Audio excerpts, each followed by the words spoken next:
All right, thank you, Lisa. And uh, what a nice place to be right now. I was explaining to Lisa on the road over, I was kind of apprehensive about doing this. I've only been scared one. I've only been scared of speaking out one other time. It's probably about 35 years ago. I was asked to preach a conservation sermon at a Methodist church in Fort Worth, and I was a little bit apprehensive. And this one made me apprehensive also because of the distinguished lecturer part. And so and she sent me this list of all these other distinguished lecturers that have been here before. And they all had a PhD attached to their name. And so I brought mine with me here. Yeah. I thought Lisa knew, but I'll just say it for everybody so they'll know from here on that I only went to the 11th grade. So out in El Paso, I'm pretty familiar with this part of the world, and I call the whole place home. I've got a lot of material I guess I would call it material, I don't know. I have an objective that I'm going to try and pitch out there, and I could define the objective, and I'm going to attempt it. But it's probably not going to talk too much about how deep do you plant eastern gamagrass seed or stuff like that. I think that I've got this is my 50th year since I borrowed a shovel and a rake and a lawnmower when I was 19. And I've got a goal here for the rest of the miles that I've got left. And I'm going to see how this goes over here. And I really would appreciate feedback anywhere along the way. And particularly when we wrap it up, I hope to at least hear some kind of a comment. I'm sure the thing about being apprehensive, especially at that church one that I did, like those guys that pass out the collection plates, they're not ushers, are they? Is that what you call them? Okay. So at the end of the thing, they go out and they open the doors and hold the doors there, and then the real preacher and I were expected to go there, and then the rest of the congregation came out and we shook hands. But as I walked by one of those ushers, he said, "Hey man, you stepped on my toes." Speaking of toes, I hope you don't mind, I'm going to take my boots off.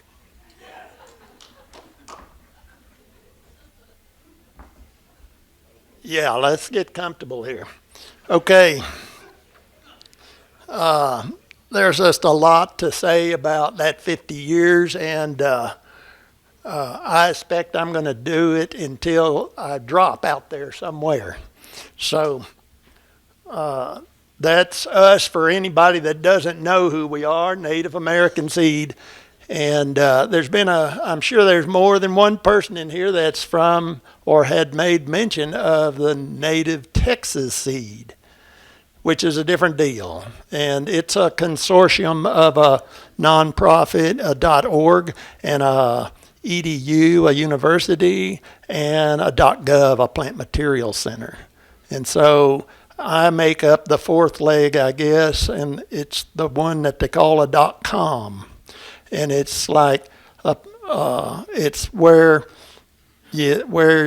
I think that it seemed to be a goal or an understanding for me that things of value are things that we would pay for and that we would take care of them better than if they were given away for free.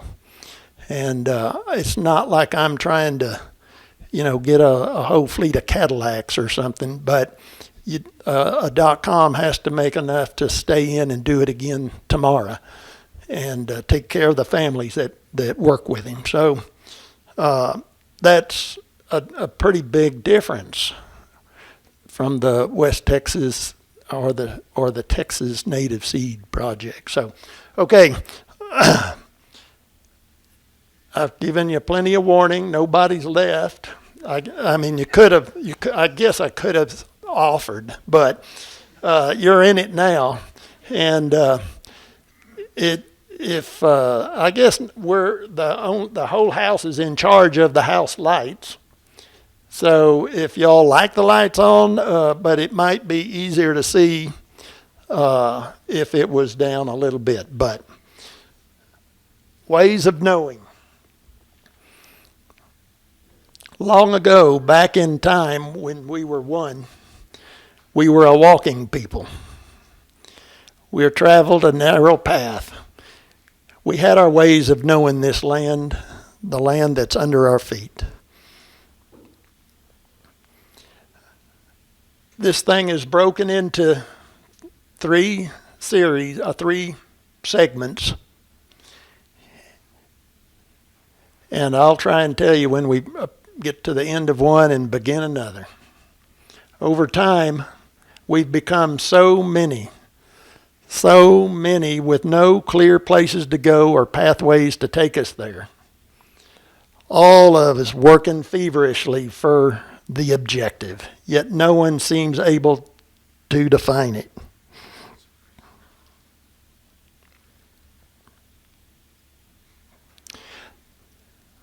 One of my objectives is to try and run 2 computers at once.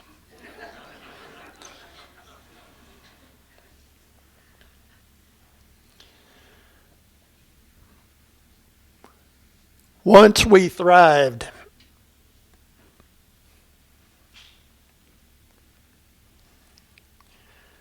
our common values, and we cooperated together as one. But we have become so many splintered individuals now. A really big forgetting has occurred, and it has replaced our stories that now tell us it's every man for himself. Thankfully, small but growing numbers still know and care to relearn the old ways held deeply in the heart. There's more than a few natural gifts that come only from the land. These natural offerings, once seemingly infinite, are now called natural resources by today's settlers. Some people show their gratitude.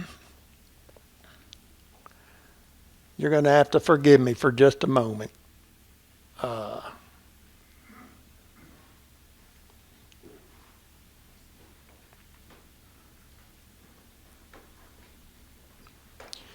Some people show their gratitude for these gifts. Some people know that while the land still freely offers these natural resources, that they are not free, in fact, and they're not infinite for the taking. Our futures are really not even guaranteed.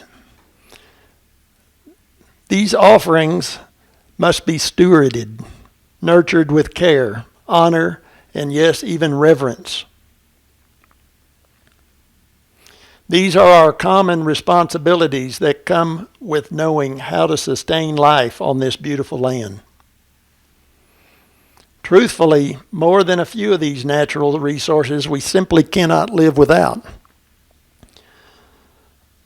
Folks in my community endlessly chatter about water. How much rain did y'all get at your place?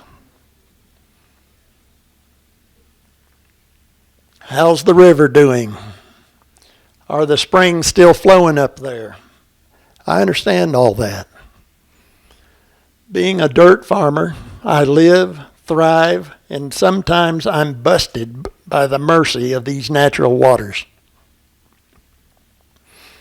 It's true, each human being needs water, they say, on average 2 or 3 quarts a day. That doesn't include bathing or washing our clothes or a myriad of other uses that we take for granted each and every day.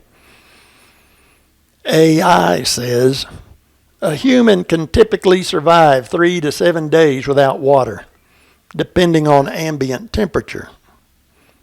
However, severe dehydration symptoms can start within 24 hours in hot climates.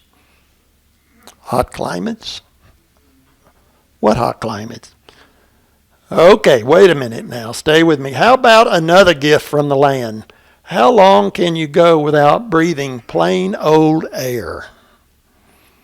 If you asked AI, they say, brain damage begins after 3 to 5 minutes without oxygen. Death usually occurs within 5 to 10 minutes without oxygen. And so I can see on your face, really? Air from land? What? Okay, be patient. Let's take one more minute to talk about the plants. And I think really that's what most people in this room were thinking we were talking about. This is my 50th year since I borrowed that shovel and a rake and a lawnmower and started a nursery and landscape construction company in Flower Mound, Texas. Planted lots of trees and shrubs and grasses in my day. During a long, hot spell in the summer of 1980, I learned the value of planting local native plants instead of those imported from foreign lands. I learned that natives know exactly how to live right here without any extra care or precious water. Well, gee, I've been talking about this now for 45 years, speaking straightforward as I can. So I'm going to go back over the ABCs and just talk about it one more time. By studying nature and reading the land all these years, I learned the deepest and most beautiful stories from listening to prairies. Over and over they spoke, just like rainforests that I visited in Central America. Would you believe our native tallgrass prairies in Texas were once doing the same job as Amazon rainforests? The dense prairie leaf biomass, her blades of grass, her waving wildflowers, and her sparsely treed savannas once formed a living, breathing fabric, serving as protective skin on the delicate face of the earth. Through photosynthesis, tallgrass prairies and wildflower meadows take in carbon dioxide and store it in the roots. The taller and denser the blades of grass, the more carbon is taken from the air and stored in the ground where it belongs. You've probably heard murmurs of carbon capture or carbon credits. Well, now you know at least one simple form of what that is. There's a lot more complicated and less natural schemes too. But in my high school educated mind, I always lean into the approaches and solutions to problems that are naturally simple and make practical sense. Prairies were already here just 3 grandmas back. And the more prairie we can put back today, the more clean, fresh air those prairies can give back to us tomorrow. The taller the grass and flowers, the more cool green shade is cast upon the earth, producing a cooling effect freely given back to us. Cooling, another much needed gift we could appreciate, as each new summer seems to be getting hotter and longer than the last one. But back to water. That same tall, leafy biomass intercepts rainfall, translocating pure, clean water from the heavens to the soil without letting mother loads of it run off down the hills, causing the next great flash flood. Instead, the natural gift of each raindrop soaks into the ground where it falls. Did you know that prairies and meadows have far more biomass in their underground roots than in their green leafy matter above ground?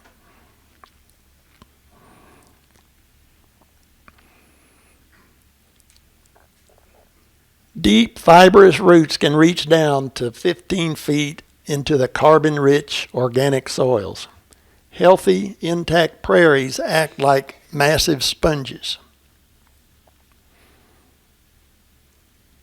soaking, cleansing, and holding pure water to be slowly released in times of drought. Prairies simply help keep carbon in the ground where it belongs, not in the air. Before I go, though, let's visit about just one more way we used to know. All my words so far are perched up on some high level as though sustaining Homo sapiens with abundant waters and cooler, cleaner air is all there is about life.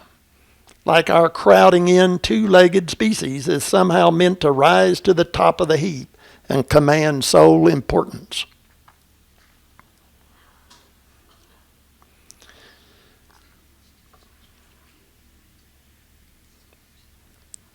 I might as well let you soak this in a little bit, and I'll try and let the message of clean air, clean water, and cooler temperatures soak in. But back to this thing of the two-legged species, thinking that we're the top of the heap. I wanted to mention that people before us had this one down for the long haul. Ways of knowing and lessons of previous extinctions were embedded as common sense well before the settlers arrived. The ways of native prairie provide infinite gifts. These prairie plants create the foundation of life on earth, converting sunlight into energy that feeds all creatures down below, including our native Texas wildlife, all of our colorful native and migratory birds, high soaring bald eagles, low gliding red-tailed hawks, down on the ground wild turkeys, mourning and white-winged doves, quail, vermilion flycatchers, ruby-throated hummingbirds, even plain old meadowlarks, all of our native pollinators, bees, and butterflies, to the epic long-distance transnational travels of the quietly disappearing monarchs rely on prairie. Prairies provide sustenance for our apex predators too, like mountain lions, bears, on down to the lowly coyote and the fox. The deeply intertwined web of insect life tied to our regional native prairies will fill volumes if and when we ever figure it all out. For me, I look at it like mysteries. And not all mysteries are meant to be solved. I don't think we really have time to figure it all out. May we remember and relearn to collectively come together and show our immense gratitude for these natural life-sustaining gifts. May we share our ancient stories and our ancient wisdoms with our children so they can grow kind hearts and deep roots.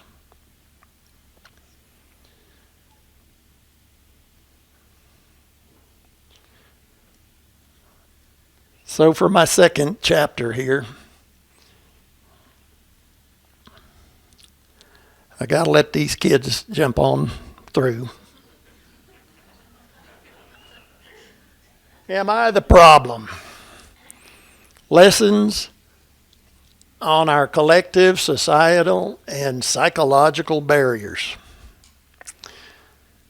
It was a brisk sunny day, Sunday in January, about the coldest part of the year. I drove up to meet a pair of OBGYN practitioners. It was late in the afternoon when I arrived. Shadows just starting to get long. I got ahead of the doctors and took a look around.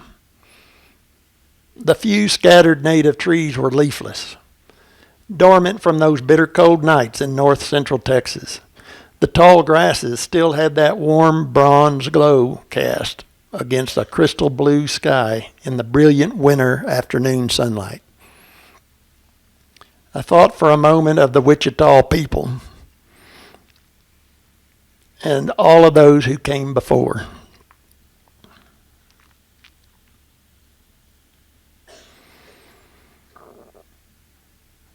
Just so that it gets clear in your head, there's these buildings up there in Flower Mound where I used to work and live. And I planted some prairie there. And I went up there to meet these doctors, these two female OBGYNs. And here's a story about them. I thought for a moment of the Wichita people who came before and occupied that land. It's been said they used these tall grass prairie plants to build thatch-covered homes, making nifty, sustainable shelters to keep them warm during times like this.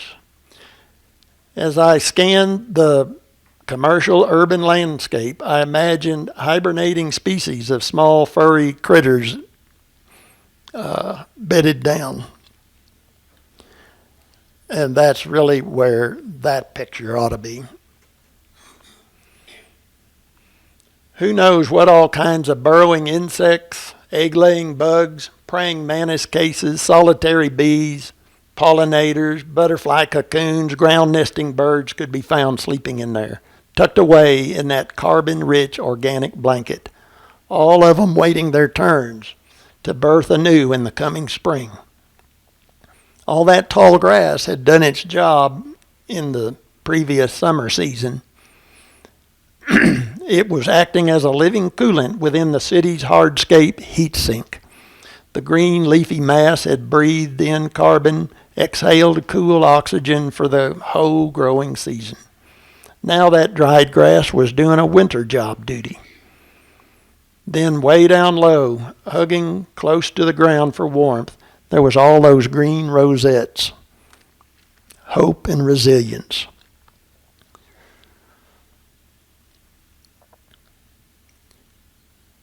There was bluebonnets, cutleaf daisy, pink evening primrose were abundant. Plenty of spiderwort, blue mistflower, wine cup mixed in amongst the eastern gamma grass.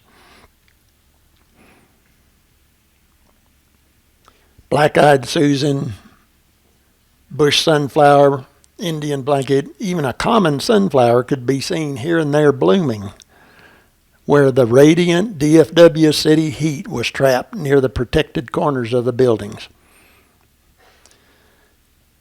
The doctors arrived. These women were the professional type people who coach pregnant mothers to bring new life into this mostly manly world. They schedule maybe 50 appointments a day between the two of them. You know the modern medical healthcare drill. Clipboards, waiting rooms, vital signs, exam rooms, and eventually a rushed 5-minute per patient visit with the doctor. So here we are, last hour of daylight before the doctor's schedule kicks back into gear Monday morning. I'm trying to put myself in their shoes. I got my best vibrant passion and my positive energy to share and to discuss all the things I love most about our Texas native prairies. The idea was for me to be on hand for these real estate ladies, helping the two doctors looking for a new office space, and to teach them about a well-established native prairie landscape. To me, that sounded pretty easy. I'd built this 100% native blackland prairie landscape from seed on this 5-acre development several years ago. The meeting was supposedly all about this planting area right here, a 12 by 12 triangular shaped bed in front of an empty office building. They were interested in leasing it. I was excited to be there and see if I could help with their questions. The greeting was really brief. It went right to the point. The doctor's realtor was sick in bed with COVID. The two realtors representing the empty building stepped back and let me take the questions from the doctors. It went straight to rapid fire. What is your plan to clean up this landscape? We do not like all this tall grass and weeds. Are you going to remove it? And if you are, when? I came back quickly, weaving some threads with the short history of the land here. Even the name of the street, Long Prairie Road, speaks to our relations. The story of those who'd come before, the Wichitas. How even our recent 2 or 3 grandfathers ago, with their Texas cattle ranching and cotton farming empires, were built upon this tall grass and the priceless, dark, rich, organic soils. I spoke of the hottest summer on record just passed. How the rainwater harvest system was not even turned on to irrigate this landscape until August last year. How 100 years ago, before Rainbird and Toro, no one ever dreamed of watering a prairie, especially not to use our precious, finite, clean waters. No one fertilized, sprayed weeds, or mowed prairies before John Deere and the Marlboro men came along. Seeing the doctors grimace and dig their heels in, I kept weaving threads, documenting a sharp collapse in the lower levels of the trophic insect biomes due to widespread loss of our local native vegetation. I laid out the whole monarch butterfly migration story, expressed concerns how we seem to have introduced alien species without even a thought of the long-term impacts to future generations. I colored my homemade words to evoke visions of infinite evolutionary webs of life, and how each and all of us are very specifically interdependent on the holistic diversity of plants. Plants are the sole organisms on the earth that transform energy from sun's light and produce food and fiber for all other forms of life. Over hundreds of thousands of years, insects and animals have co-evolved with these native plants, forming symbiotic relationships crucial for their mutual survival. Each unique plant species plays a specific role in the functionality and holism of our ecoregions. These delicately balanced interactions are disrupted by invasive, non-native plants that were introduced in recent times.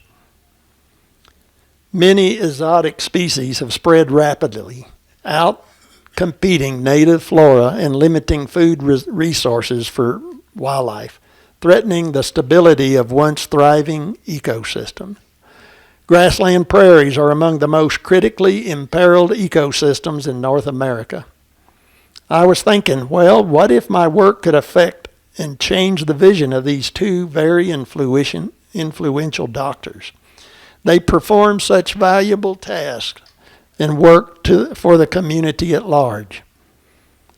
But I just could not get through the existing, well-indoctrinated paradigm.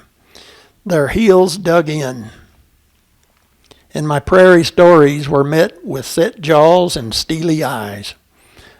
Not quite an hour had passed. The sun was sinking low. The chill began to nudge into the edges of my old bones. The doctors turned away, prepared to scurry towards their cars. They looked back and said in closing, "These are not plants. You need to just clean out this stuff. Our clients would never accept this mess. Can we just bring our own plants? We want it to look like that," pointing across the street. The 1-inch height trimmed, dormant, warm-season African Bermuda grass lawn had been overseeded with North European cool-season Poa trivialis. It maintained a golf course green look in the winter. There was a thin green line at the base of the building, a line of never-changing, perfectly aligned, closely hedged, evergreen Japanese boxwoods. Nothing ever moved in this landscape except the weekly crewmen performing their mechanical robot-like maintenance routine. I had failed to meet the purpose of my 500-mile trip, and I too sank low with the cold setting sun. I began to wonder about the deeper meanings, how we came to this place, the colonialism of the landscape across the way, and the cleanliness is godliness, and we were told to have dominion over all living things. I thought about Madison Avenue and mass marketing campaigns when I was a kid. They made it look so cool to smoke cigarettes. I contemplated Wall Street and the insatiable greed, how capitalism is based on natural resource extraction coupled with endless economic growth, even when our natural resources have become depleted. I thought about Washington, D.C. and how a couple of hundred years of law of the land and our short history of progress have dictated us to be exactly who and where we are right now. My 50-plus years studying nature flashed before me. Always taken the hard road with no formal education. My self-trained words speaking for the earth. Her water, soil, stones, air, plants, an animal whose voices are never or seldom heard. I had no resonant value for these two prominent doctors who oversee bringing future generations of life into being. Though I had spoken from the heart, I could not be heard. Do these highly achieving, successful people represent the societal and psychological barriers that are preventing us from becoming native to this place? Is my lawn the problem, or am I the problem? There's this unbelievably embedded blind hatred that is regularly used in common garden language and semantics. I guess it's time to rethink the words we use when we're talking about becoming native to this place. Clearly, we have some work to do in this unique area of leadership and social need. Decades of past professional garden writers have probably been influenced by Madison Avenue campaigners set us on this downward spiraling path that is so firmly linked with conformity, consumerism, and social status. We can change the current path, though. We can rewrite our own garden stories for tomorrow. You and I could be the change. We need a new list of ecologically descriptive words to help us visualize how we might build a better world right in our own front yard. We can gracefully shift priorities from peer-driven aesthetics and socially accepted norms of artificial beauty to a place that honors the web of life, nature's balance, and multi-species survival. The shift will be driven by ecosystem functionality and ecologically based contributions. One by one, we can simply become givers instead of takers. We can learn new, responsible ways of seeing natural beauty. Historically, Texas people have long been known for their land stewardship. With good leadership, public models, and examples that could be constructed for people to learn from. We have many good examples already within our communities today. We just need to strengthen the public service and the education to deploy effective outreach and engagement. We can reclaim the fading legacy of our ancestors. We can honor and show gratitude for the people who came before us.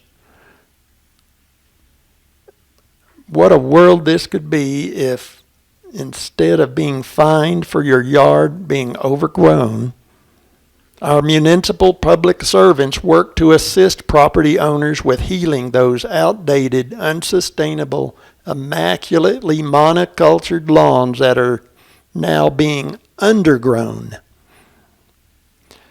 Our future survival will depend on people learning the infinitely critical and priceless ecological functions that only occur with diversity of native plants. Let's be fair to our children's children. For example, pretty soon, like real soon, we need to get a handle on our future's water supply. Up to 70% of our clean municipal drinking water is being used to irrigate conventional alien lawns. We can't keep doing that much longer. And with increased heat in the cities, more dense plantings like tallgrass prairies could serve us well. Today's conventionally landscaped properties that are seen as pristine could be taking steps to shift their land into becoming productive ecological assets that contribute diversity and more ecosystem functionality. Some of us elders can easily picture what it was like when we were little kids. I grew up swimming and fishing in Bachman Creek. That creek is now deep within the heart of Big D, Dallas, Texas. Close your eyes for a minute and picture entire communities that reconnect their local grasslands, native prairies, their forests, and their wetlands. As it was before, it could be again. Clean, cool, clear-flowing streams providing refuge for all its mutual citizens. The web of life can be woven again and again if we simply start learning to become native to this place that we call home.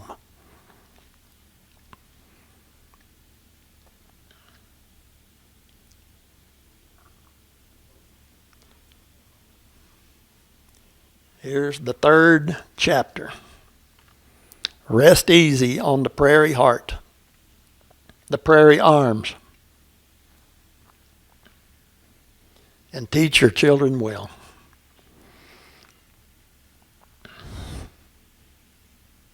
Still looking, still learning.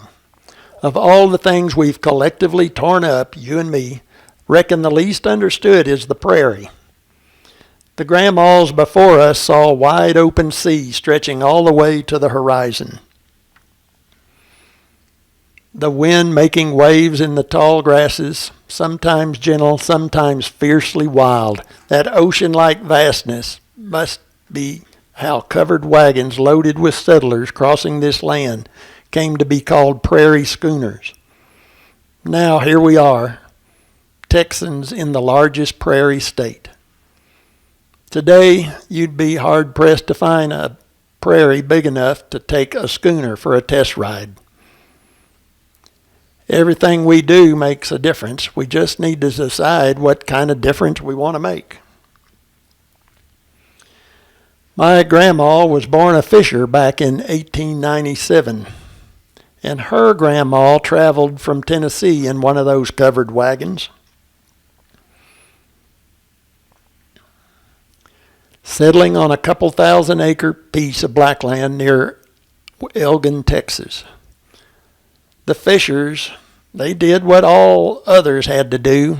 They had to make a living, just like we all still do today. Her dad and uncles were driven by that persistent work ethic. They eventually tore up their prairie, piece by piece, fenced in the cattle, plowed the cotton, cultivated the oats, the wheat, and the corn. Some family members lost their homesteads in the Great Depression and the Dust Bowl. The rest were lost when their last grown kids put the place up for sale. In a few short generations, cows and cotton, plows and tractors, paved roads, and big city living brought massive changes to the land and its inhabitants. And the changes just keep on a-coming. Talking about us, our ancestors, and how we can't go a single day without impacting the world around us. Take these blue jeans, for example. Likely as not, the durable cotton fabric was grown on a plowed up patch of that once endless native grass known as the Great Plains.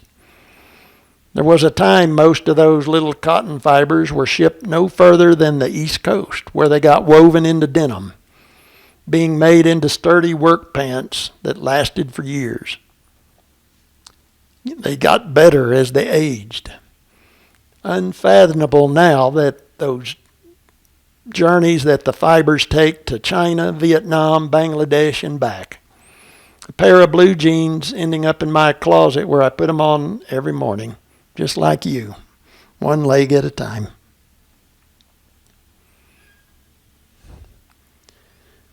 So this is my grandma, who was born in the late 1800s, before she got married. Plants are our greatest teachers. This moment I looked down at the scar there where I nearly cut off the end of my thumb.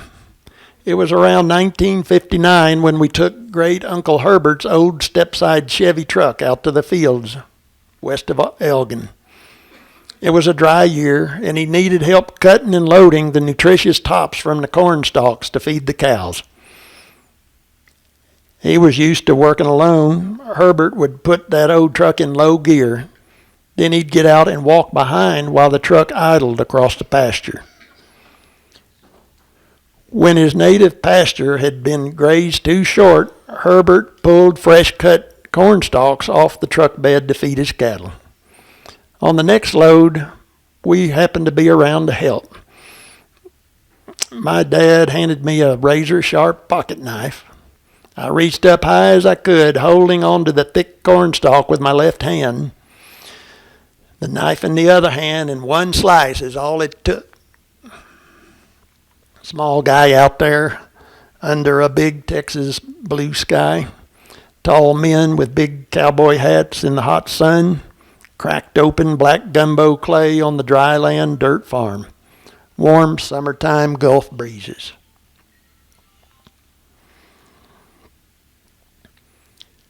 Teach your children well. An industrial Indian school in Carlisle, Pennsylvania was founded by Richard Henry Pratt, a veteran of both the Civil War and the Union side, and the so-called Indian Wars. By all accounts, Pratt was among the progressives of his time. After serving in the Union Army, he spent a few years back home running a hardware store in Indiana. Later, when the government reorganized its military efforts towards clearing the way for more settlers to spread westward across the prairies, he re-enlisted and went to Oklahoma. He served a mostly diplomatic function, working with translators and tribal leaders to negotiate an end to the ongoing bloody warfare. This picture here was taken about 15 years before my grandmother was born.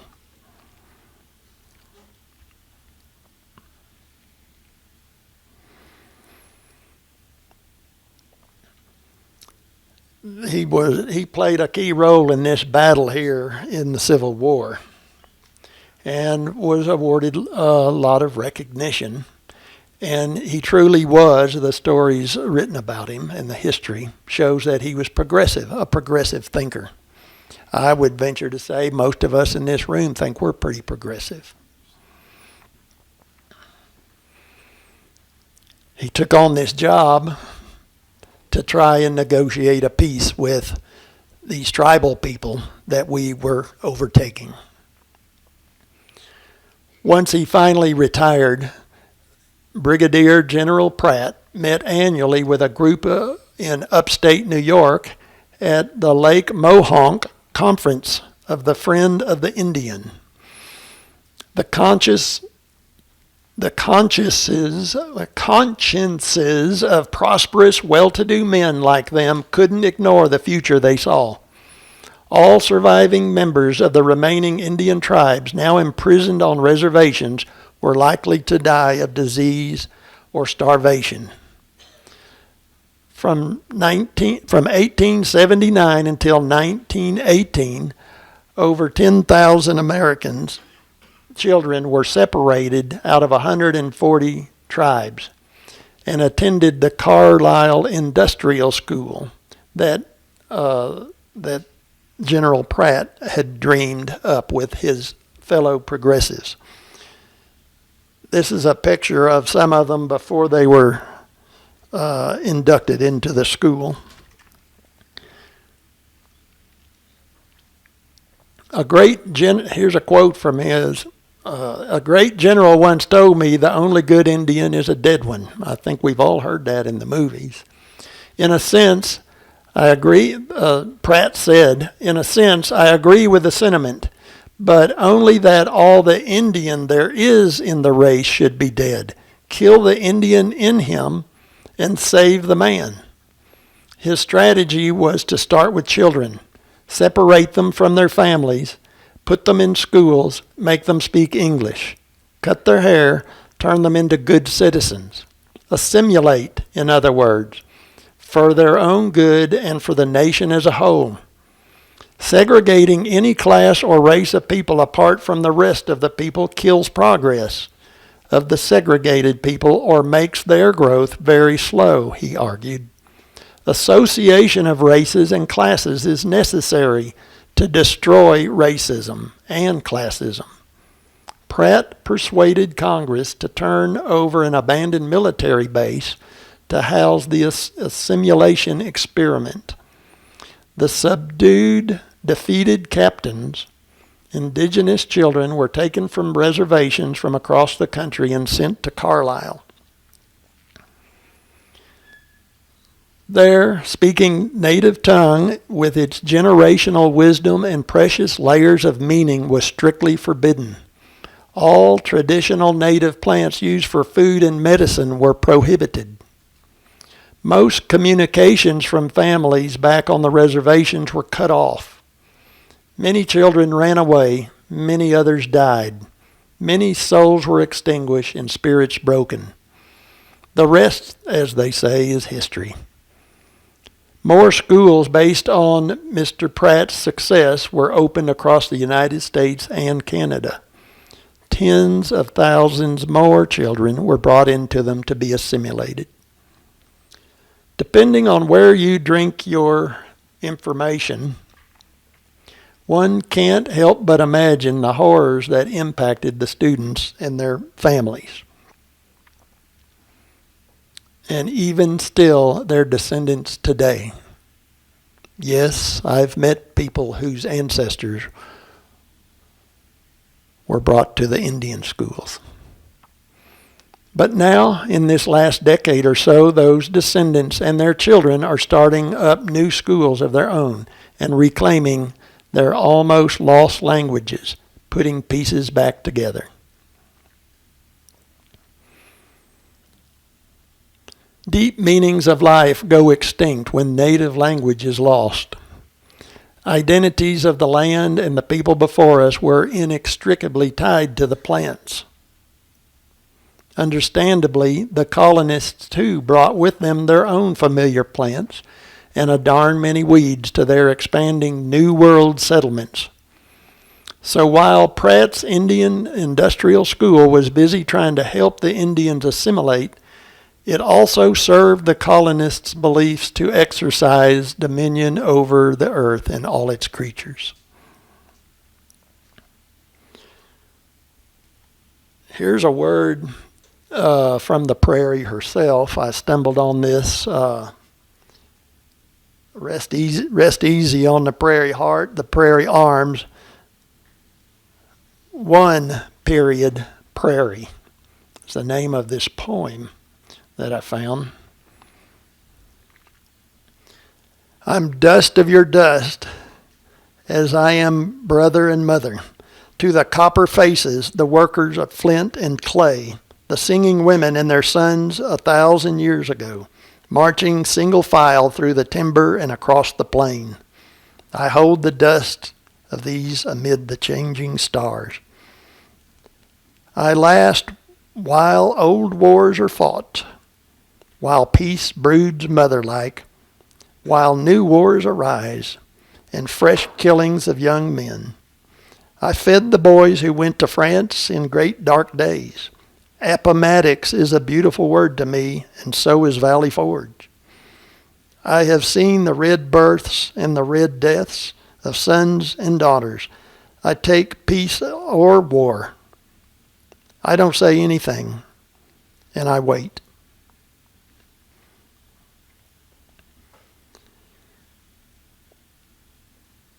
For me, that was the prairie speaking. It's just waiting. And it's watching. And it will speak if you listen.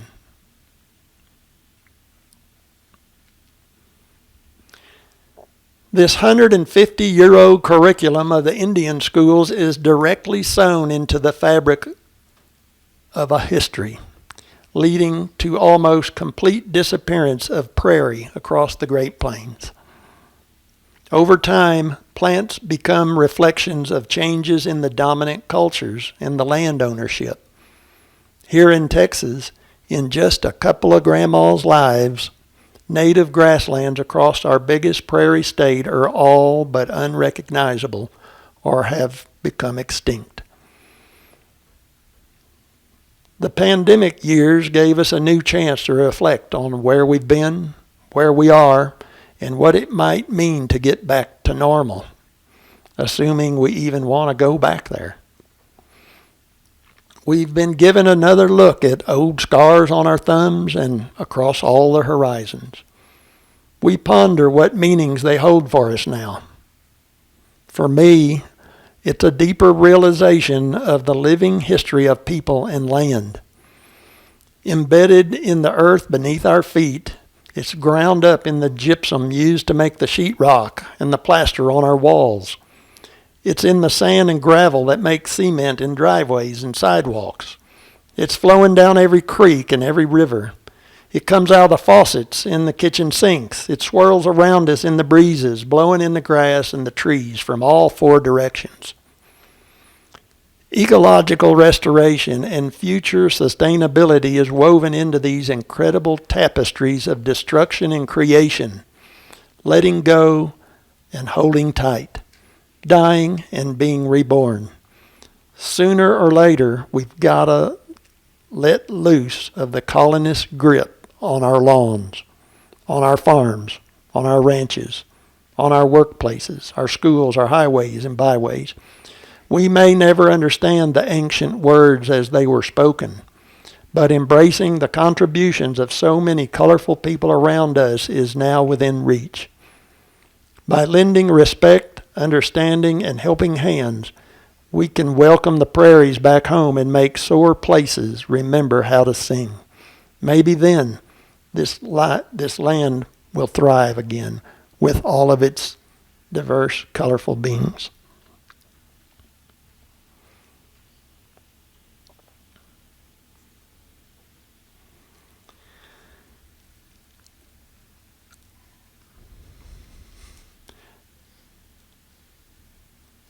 For me, I heard something a few years, well, it's only been about 3 or 4 years ago, that I wished I had heard much earlier in life. And I think in closing, I'll share that. I was in a conference on the state of the national native seed capacity in Washington, D.C. about 3 years ago. And the conference was split into two pieces. And one was the scientific, how to do native seed production. We do not have enough native seeds to restore or to address the calamities that are occurring as fast as they're occurring. The other section of the conference was about indigenous knowledge and the wisdom, and they were teaching a class of how to have two-eyed seeing, where you take the Darwinian academic Western science approach in one eye. It has a lot of great attributes. We can see things that have never been seen before. We can prove things that have never been proven before. But with the other eye, take the wisdom of the people that were here before us.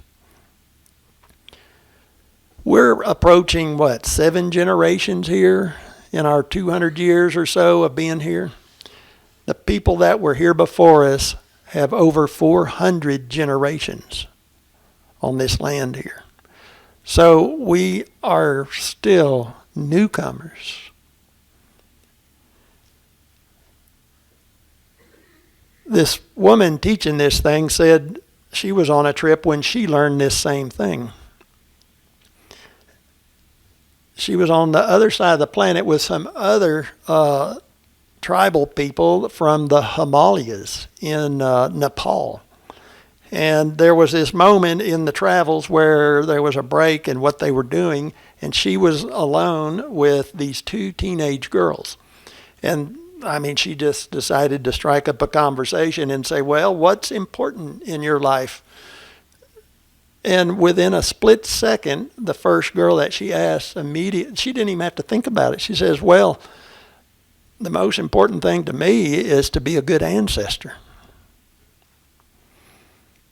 That's what teenagers on the other side of the earth are saying. And that's the type of wisdom that I wished that someone had told me when I was a teenager. Where we could work our full lives with a focus on being a good ancestor. So that's my goal as I live out the last, when you get to this point, you can kind of see a light up ahead out there at the end of this long tunnel that we've been journeying. So I like to spend time with the grandchildren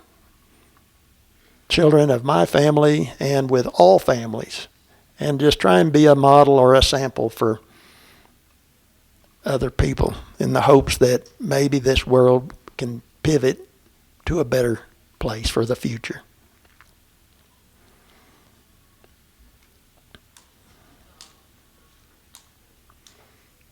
Thank you very much.